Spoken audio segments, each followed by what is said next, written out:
Inamura has joined Celtic on a 4-year deal. The Japanese centre-half, we've obviously talked about it a little bit before in the show, but I was really surprised to hear Brendan Rodgers come out after the game and say he's not going to be a first-team player. Does that surprise you? Yeah, a little bit.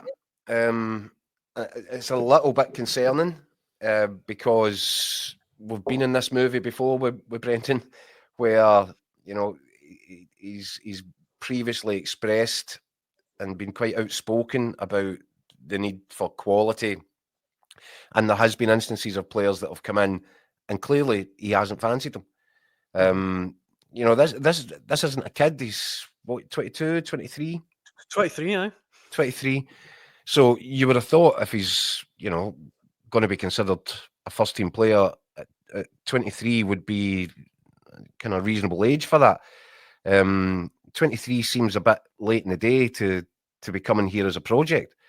So that's a little bit of a concern. I'm sure that Celtic know what they're doing because they're expert operators in the transfer market, but what they don't want to do is get back into a situation with Brendan Rodgers where they're buying players that quite clearly he's got no interest in putting in his first team.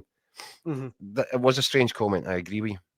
It kind of, I mean, to me anyway, it comes off that there's maybe a little bit of a disconnect between the players Rodgers wants and the players they're signing.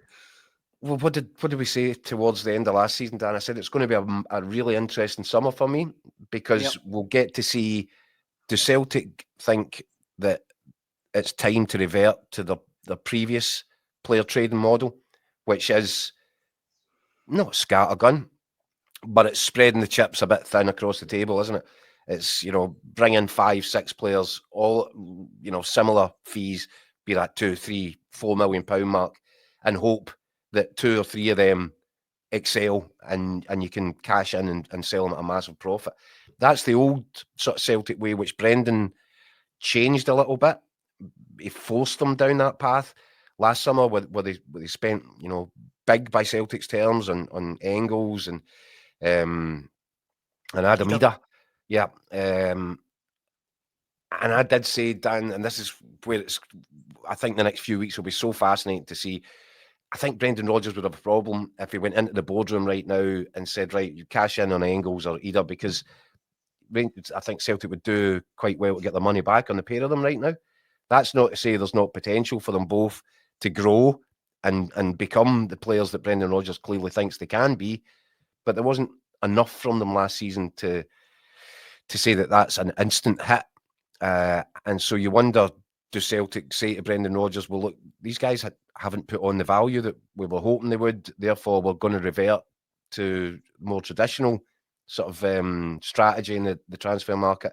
Or if Brendan Rodgers gets to press ahead and go and, make big signature signings again with, some serious cash behind them.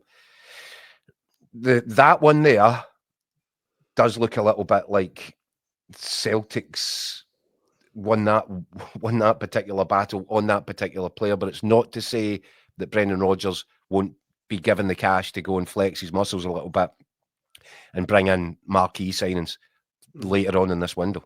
But it's just fascinating to watch, and I kind of flagged it up because I thought it's going to be really telling to see where this goes. And yeah, I accept that comment from Brendan Rodgers was a little bit peculiar. You wonder if there is a little kind of behind the scenes,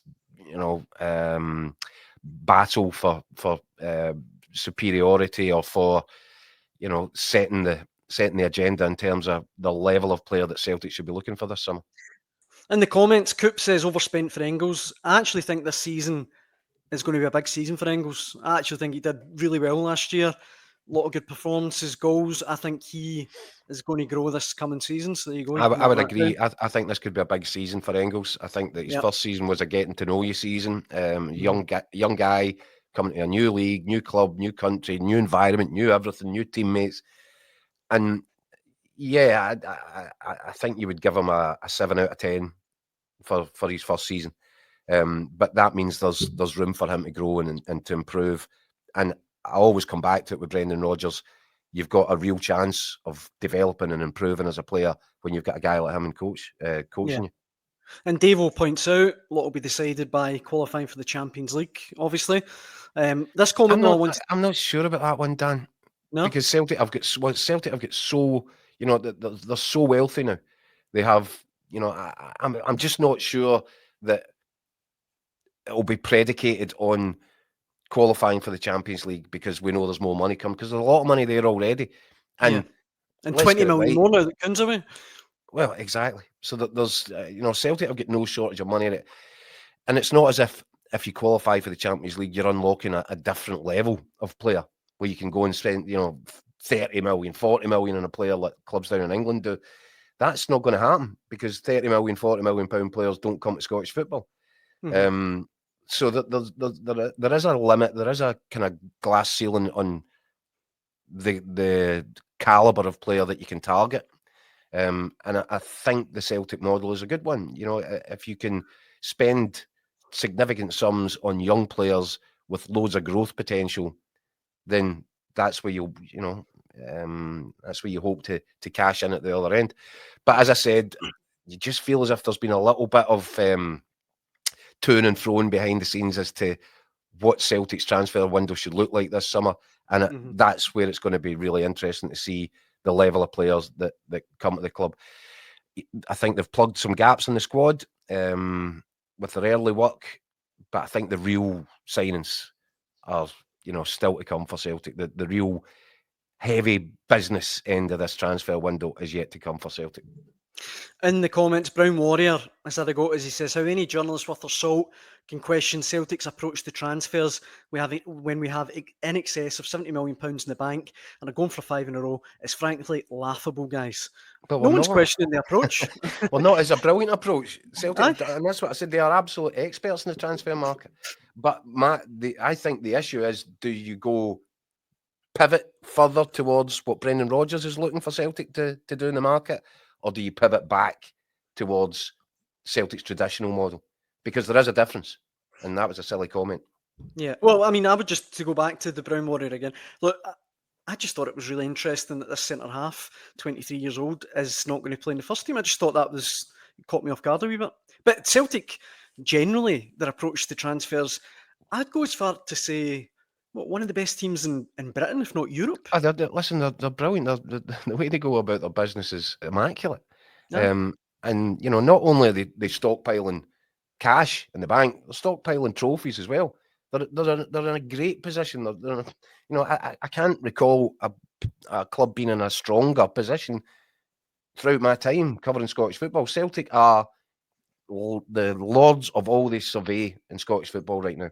So it's not about, you know, questioning or saying that they're getting this wrong or that wrong, but I do think there's a strategic clash between where Brendan Rodgers wants to take the team in the transfer market and maybe, perhaps, where the Celtic board see the parameters being set. And again, you know, we're just speculating just now. The proof of the pudding will come over the course of the next few weeks when we see who arrives and what this because it's not a rebuild. Celtic don't need a rebuild, but Brendan Rodgers does want to make tweaks that make his first 11 significantly better than it was last season. Yeah, and Mo in the comments there kind of highlights the difference between Celtic and Rangers. Celtic will spend big when they think the right deal is available. They don't have to, do a Rangers and rebuild the team.